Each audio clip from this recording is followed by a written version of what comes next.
Hi friends, வணக்கம். Welcome to Kuzhali kitchen. இன்றைக்கி நம்ம குழலி கிச்சனில் என்ன பார்க்க போகிறோன்னா, முன்னாடியே நீங்கள் இந்த இடத்த பார்த்துருப்பீங்க. நான் உங்களுக்கு போன வருஷம் இந்த கோவில் வீடியோ போட்டிருக்கேன். பொன்மலை முருகன் கோயில், கேஜிஎஃப்பில் இருக்கிற பொன்மலை முருகன் கோயில் நான் போட்டிருக்கிறேன். இப்போ தைப்பூசத்துக்கு நம்ம அங்கே தாங்க வந்திருக்கிறோம். இன்றைக்கி தைப்பூசத்துக்கு முருகனுடைய அபிஷேகம். இன்றைக்கி புதுசாக நம்ம வச்சலாமா பல்லாக்கு செஞ்சு கொடுத்துருக்காங்க. அப்புறம் விஜயான்றவங்க இந்த முருகன் வள்ளி தெய்வயானே அவங்களுடைய இதுதான் ஸ்பான்சர் தான் அந்த விக்கிரகம். அதனால் இந்த விக்கிரகமும் வந்திருக்கு இந்த கோவிலுக்கு. விநாயகர், முருகர், வள்ளி தெய்வயானை, அதோட இப்போ பல்லக்கும் செஞ்சு கொடுத்துருக்குறாங்க. அதனால் இந்த தைப்பூச திருநாளில் ஃபஸ்ட்டு பல்லக்கும் உற்சவமும் நடக்க போகிறது. பல்லக்கு சுற்றி வரப்போகுது பிரகாரத்தை. அதனால் இந்த நிகழ்ச்சியெல்லாம் நம்ம இந்த தைப்பூச திருநாளில் பார்க்குறது ரொம்ப ரொம்ப சிறப்புங்க. வாங்க, வேறு எந்த கோவிலையும் நம்ம இது மாதிரி ஒரு பீஸ்ஃபுல்லாக பார்க்க முடியாது இல்லைங்களா? ரொம்ப ரஷ் இருந்தால் நம்ம பார்க்கவே முடியாது. அதுவும் பாருங்கள், நம்ம உற்சவரை அலங்காரம் பண்ணுறோம். ரொம்ப அழகாக இருந்தாங்க. இந்த சிலை அப்படி ஒரு அழகாக ஒரு கலையாக, அந்த முகம் பார்க்க அந்த தெய்வ கலைன்றது அவ்வளோ அழகாக இருந்துச்சு. முருகன் அழகு தெய்வம்ன்றதும் அவ்வளோ அழகாக இருந்துச்சு. இந்த சிலை பாருங்கள், அதுங்களுக்கெல்லாம் நாங்கள் வஸ்திரம் அணிவிச்சு மஞ்சள் குங்குமம்லாம் வச்சு ரெடி பண்ணுறோம். ஐயர் உள்ளார ரெடி பண்ணுறாரு. எல்லா சுவாமிக்கு எல்லாம் அபிஷேகம்லாம் நடக்க போகுது. பல்லக்கும் புதுசாக வந்திருக்கிறதுனால அதுவும் ரெடி பண்ணோம். பிரசாதமெல்லாம் எடுத்துன்னு வந்திருக்கிறாங்க நிறைய. ஒரு 5 கிலோ தயிர் சாதம், புளியோகரை, சக்கரை பொங்கல் எல்லாமே இருக்குது. பிரசாதம் நிறைய இருக்குது. பாருங்கள், முருகர் எவ்வளோ அழகாக இருக்கார் பாருங்கள். முருகருக்கு எல்லாம் தச்சு எடுத்துகிட்டு வந்திருக்கிறாங்க ட்ரெஸ் எல்லாமே. இப்போ அதெல்லாம் நம்ம அலங்காரம் பண்ணி ரெடி பண்ணுவோம். பாருங்கள், இன்றைக்கி தைப்பூசத்தில் எவ்வளோ ஒரு பகவானுடைய அனுகிரகம் இருந்தால் பாருங்கள். எங்களுக்கு இந்த ஒரு வாய்ப்பு கிடச்சிருக்குது. சேவை செய்கிறது தான் நாங்கள் கோவிலில் இருந்தாலும் இந்த மாதிரி ஒரு வாய்ப்புகள்லாம் கிடைக்கிறது ரொம்ப அரிதான சந்தர்ப்பமாக இருக்கும் இல்லைங்களா? ரொம்ப சந்தோஷமாக இருக்குது. இன்றைக்கி ஆக்சுவலாக எங்கள் மாமனாருடைய திதியும் சரி, அதனால் படைச்சிட்டு இங்கேயும் கோவில்லையும் சும்மா சுவாமி கும்பிடலாம், படைக்கலாம் அப்படின்னு சொல்லிட்டு வந்தோம் நாங்கள். ரொம்ப அருமையான தரிசனங்க. பாருங்கள், இப்போ எல்லாம் ரெடி பண்ணியாச்சு. முருகன் வள்ளி தெய்வயானையை இப்போ வள்ளி தெய்வயானைக்கு முருகனுக்கு கொஞ்சம் ஆடை போட்டாச்சு. கொஞ்சம் ஆபரணங்கள்லாம் ரெடியாக இருக்குது. இப்போ அதுவும் போடணும். இப்போ பாருங்கள், எல்லாம் வச்சாச்சு. பாருங்கள், முருகனுக்கு ஒரு மாலை அணிவிச்சாச்சு. வள்ளி தெய்வயானைக்கும் போடணும் கொஞ்சம். அவங்க அபிஷேகத்துக்கெல்லாம் ரெடி பண்ணிக்கிட்டு இருக்கிறாங்க. இப்போ அபிஷேகம் ஆரம்பிக்க போகுது. இப்போ வள்ளி தெய்வயானைக்கும் நகை போடணும். இப்போ அவங்க போடுவாங்க. விநாயகருக்கும் நம்ம கொஞ்சம் மஞ்சள் குங்குமம் வைக்கணும். அதுவும் நம்ம ரெடி பண்ணிடலாம். இவங்கெல்லாம் உற்சவருக்காக நம்ம ரெடி பண்ணிக்கிட்டு இருக்கிறோம். மூலவருக்கு ஐயர் ரெடி ஆகி பண்ணிக்கிட்டு இருக்கிறார். அபிஷேகம் எல்லாமே இருக்குது. தயிர், பால், இளநீர், குங்குமம், சந்தனம் எல்லா அபிஷேகமுமே பண்ணுறாங்க. இளநீர்லாம் பாருங்கள். வள்ளி தெய்வயானைக்கு திருமங்கல்யம் ஃபஸ்ட்டு போடுறாங்க. இவங்க நளினி திருமங்கல்யமும் ஒரு ஆரமும் இருக்குது. ரெண்டுமே போட்டுட்டா ரொம்ப அழகாக இருக்குது. நம்மளுக்கு அந்த பாருங்கள், நீல வண்ண ஆடைக்கும் அந்த நகைக்கும் அவ்வளோ அழகாக இருக்காங்க பாருங்கள். விநாயகருக்கும் வஸ்திரம் கட்டி மஞ்சள் குங்குமம் எல்லாம் வச்சாச்சு. இப்போ ரெடியாக போயிட்டு பல்லக்கு அடுத்து ரெடி பண்ணுவாங்க. நம்ம அபிஷேகம் முடிஞ்சவுடனே நம்ம பல்லக்கு ரெடி ஆகிக்கிட்டே இருக்குது. நாங்கள் இது செஞ்சுட்டு இருக்கும்போதே பல்லக்கு பாருங்கள், பால் அபிஷேகம் ஆரம்பிச்சிருச்சு முருகருக்கு. அரோகரா, பொன்மலை முருகனுக்கு அரோகரா. நம்ம தைப்பூசத்தன்னைக்கு இது மாதிரி ஒரு முருகனுடைய பால் அபிஷேகம் எல்லா அபிஷேகமுமே நம்ம எவ்வளோ அழகாக பார்க்குறது ஒரு பெரிய கொடுப்பனை இல்லைங்களா? மனசுக்கு ரொம்ப ஒரு சந்தோஷமான நிகழ்வு. ரொம்ப நல்லா இருந்துச்சு. இன்றைக்கி நாங்கள் ரொம்ப இந்த அபிஷேகத்தெல்லாம் பார்த்துட்டு நாங்களே எல்லா கைங்கரியமும் பண்ணிவிட்டு இந்த பல்லக்கு உற்சவம் நடந்ததும் அவ்வளோ அழகாக இருந்துச்சுங்க. பொன்மலை முருகன் கோயிலில் அவ்வளோ சிறப்பாக நடந்துச்சு தைப்பூச திருவிழா. பாருங்கள், முருகனுடைய அலங்காரமும் இன்றைக்கி அவ்வளோ சூப்பராக இருந்துச்சு. மாலையெல்லாம் அவங்களே வீட்டில் எல்லாமே கட்டி எடுத்துகிட்டு வந்துட்டாங்க அவங்க எல்லா சுவாமிக்குமே. நான் இது வந்து ஃபுல் வீடியோ உங்களுக்கு நான் போட்டிருக்கேன் பாருங்கள். முருகனுடைய பாலாபிஷேகத்தை பாருங்கள், கண் குளிர பார்த்து மகிழுங்க நீங்கள். அவ்வளோ நல்லா இருந்துச்சு. இந்த கோவிலோட ஃபுல் வீடியோவும் நான் வந்து முன்னாடியே போட்டிருக்கேன். அதனால் நான் வெறும் இன்றைக்கி தைப்பூசம் அப்படின்றதுனால முருகனுடைய கோவிலில் அபிஷேகம் நடந்ததை மட்டும்தான் உங்களுக்கு நான் எடுத்து போட்டிருக்கிறேன். அபிஷேகமும் அந்த பல்லக்கு உற்சவமும் தான் உங்களுக்கு நான் போட்டிருக்கேன். நீங்கள் அது பார்க்குறோன்னா உங்களுக்கு நான் டிஸ்கிரிப்ஷனில் அந்த லிங்க்கு கொடுக்குறேன். அந்த ஃபுல் கோவிலும் போன வருஷமே நான் போட்டிருக்கிறேன், நான் கொடுக்குறேன். நீங்கள் பார்க்கணுன்னு நினச்சிங்கன்னா பாருங்கள். இப்போ முருகனுடைய அபிஷேகத்தை பார்த்து மகிழுங்க நண்பர்களே. முருகனை கும்பிட்டு முறையிட்ட பேருக்கு முற்றிய வினை தீருமே, நம்மை பற்றிய பிணி ஆறுமேன்னு பாடியிருக்காங்க. அது போல தான் இப்போ முருகனை, அதுவும் இந்த அபிஷேகம் பண்ணும்போது எவ்வளோ நல்லா இருக்குது பாருங்கள். இந்த முருகன் வந்து அழகன், அவருடைய அலங்காரமும் இன்றைக்கி ரொம்ப நல்லா இருந்துச்சு. அதனால் நம்ம எல்லாம் சேர்ந்து வழிபடுவோம் நண்பர்களே.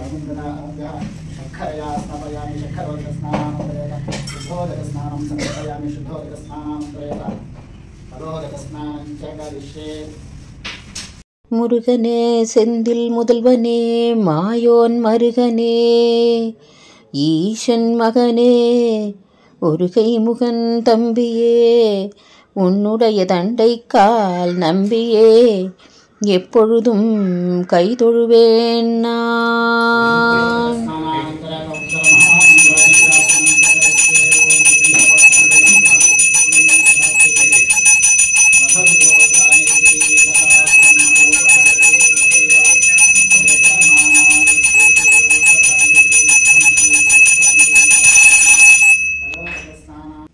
இப்போ புதுசாக செஞ்ச பல்லக்கு இதுதாங்க. இனிமேல் தான் இதில் வந்து அலங்காரம்லாம் பண்ணணும். பாருங்கள், இந்த உற்சவரை அலங்காரம் பண்ணி வச்சாச்சு. ரொம்ப அழகாக அம்சமாக இருக்குது, பொருந்தி இருக்குது இந்த பல்லக்குக்கு. இன்றைக்கி தான் முதலாக இந்த உற்சவர் வந்து வலம் வர போகிறாங்க. பல்லக்கும் புதுசு, உற்சவரும் இதில் முதலாக வந்து தைப்பூசத்தில் தான் இப்போ தொடங்குறாங்க. ரொம்ப அழகாக இருக்குது பாருங்கள். இப்போ வந்து இந்த பல்லக்கை வந்து அலங்காரம் பண்ணலாம் அப்படின்னு சொல்லிட்டு பூவெலாம் நிறையா இருக்குது பாருங்கள். அதுக்குள்ளே இந்த அபிஷேகத்தையும் பார்த்துட்டு நம்ம சைடில் இங்கே வரலாம்.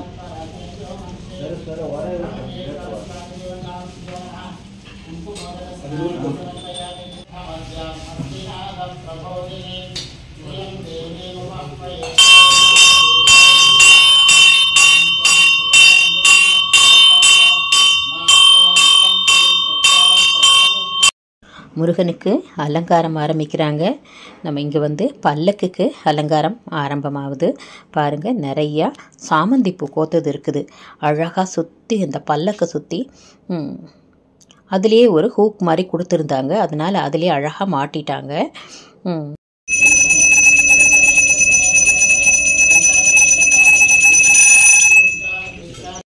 பல்லக்கை சுற்றி மேலே அழகாக வளைவாக இந்த சாமந்தி பூவை வச்சாச்சு. இப்போ மேலேயும் அழகாக வந்து ஒரு சாமந்தி, ஒரு ரோஸு அது மாதிரி வச்சு சலஃபன் டேப்பட்டு வச்சு அழகாக ஒட்டிடுறாங்க. 2 வரிசைக்குமே 3 வரிசை ஒட்டியிருக்காங்க. எவ்வளோ அழகாக இருக்குது பாருங்கள். சைட்லேயும் அழகாக தொங்க விட்டுருக்காங்க. மேலே அந்த கலசத்துலேயும் அழகாக பூ சுற்றி விட்டுருக்காங்க. ரொம்ப நல்லா இருக்குது. முருகனுக்கு இந்த முருகன் வந்து செவரில் இருந்துச்சு, அழகாக இருந்துச்சு இந்த முருகன். அவங்களுக்கும் பூ போட்டுட்டு இங்கே பாருங்கள். இந்த உற்சவருக்கு பின்னாடியும் நல்ல வெள்ளை சாமந்தி ரொம்ப அழகாக பின்னாடியிலேருந்து போட்டு அதுவும் ரொம்ப அழகாக இருக்குது. கீழே பாருங்கள், முருகனுக்கு இந்த பக்கம் ஒன்று, அந்த பக்கம் ஒன்று, பின்னாடி பிரபாவளிக்கு மேலேயும் அழகாக பூவை வந்து வச்சுட்டாங்க. இப்போ இந்த கீழே வந்து இந்த பகவானுக்கு கீழேயும் நம்ம வந்து அந்த சாமந்தி ரோஸ் வச்சா ரொம்ப நல்லாயிருக்கும் அப்படின்னு சொல்லிட்டு தான் இப்போ இந்த சாமந்தி ரோஸ் வச்சுக்கிட்டு இருக்கேன். ரொம்ப அழகாக இருந்துச்சு. அப்படியே இந்த பூவில் அலங்காரம் பண்ணி முடித்த உடனே பாருங்கள், இந்த பல்லக்கு அப்படியே ஜகஜோதியாக இருக்குது. மாயலை வேறு 2 பக்கமும் மாயலையும் சொருகுனாங்க. இந்த சைடில் 2 பக்கமும் இந்த சாமந்தி தொங்குறது, உள்ளார வெள்ளை சாமந்தி யூஸ் பண்ணியிருக்கிறது, அந்த மயில் மாதிரி 2 பக்கமும் இருந்துச்சு. அந்த மயில்லையும் வந்து பூ போட்டாங்க. ரொம்ப பல்லக்கு ரொம்ப அழகாக இருந்துச்சு. அது இன்றைக்கி ஃபஸ்ட்டு ஆரம்பம்ன்றதுனால எல்லா அலங்காரமும் பண்ணி உற்சவருக்கு பின்னாடியும் பிரபாவளிக்கு பின்னாடியும் நிறைய பூவெல்லாம் போட்டாச்சுங்க. அதுக்குள்ளே இங்கே வர்ற பக்தர்களுக்கு பார்த்திங்கன்னா சுவாமி வந்துருச்சு. அரோகரா அரோகரான்னு சொல்லிட்டு கத்திட்டு வந்தாங்க. அதுக்கப்புறம் இன்னொருத்தவங்க வந்தாங்க, வந்துட்டார் சுவாமி வந்துருச்சு, அவங்களுக்கும் அரோகரான்னு கத்திட்டு வந்தாங்க. அப்படி கத்திட்டு வந்து கற்பூரத்தை வந்து கையில் ஏற்றி கொடுக்க சொல்லி அப்படியே வாயில் போட்டுட்டாங்க. அந்த பின்னாடி ஆடிக்கிட்டு இருக்காங்க பாருங்கள், அவங்க வந்து அரோகரான்னு சொல்லிட்டு வந்தாங்க. வந்து எனக்கு கற்பூரம் கொடுன்னு கேட்டு கையிலேயே கற்பூரத்தை ஏற்றி அப்படியே வாயில் போட்டு சாப்பிட்டுட்டாங்க. அவங்களுக்கும் சுவாமி வந்துருச்சு பாருங்க. இவங்களும் சுவாமி வந்து அரோகரா அரோகரா அப்படின்னு சொல்லிட்டு முருகன் நாமத்தை சொல்லிக்கிட்டே இருந்தாங்க. இவங்க பாருங்கள், இப்போ வந்து கற்பூரத்தை கையில் ஏற்றி வாயில் போட்டுட்டாங்க.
பல்லக்குக்கு இப்போ முழு அலங்காரம் பண்ணியாச்சு. இப்போ ஐயர் வந்து அதுக்கு பூஜை பண்ணணும். விநாயகருக்கும் பூவெல்லாம் போட்டு ரெடியாக அழகாக வச்சுட்டாங்க. இப்போ வந்து ஃபஸ்ட்டு ஐயர் வந்து பூஜை பண்ணிவிட்டு அதுக்கப்புறம் தான் வந்து பல்லக்கு தூக்குவாங்க. நீ சிரித்தால் முருகா திருத்தணி மலை மீது எதிரொலிக்கும். திருப்பரங்குன்றத்தில் நீ சிரித்தால் முருகா திருத்தணி மலை மீது எதிரொலிக்கும். திருச்செந்தூரிலே வேலாடும் முன் திருப்புகழ் இந்த பூ அழகா எடுத்து விடுங்கம்மா, வள்ளி மேல இந்த சைடு. திருச்செந்தூரிலே வேலாடும் முன் திருப்புகழ் பாடியே மயிலாடும். திருப்பரங்குன்றத்தில் நீ சிரித்தால் முருகா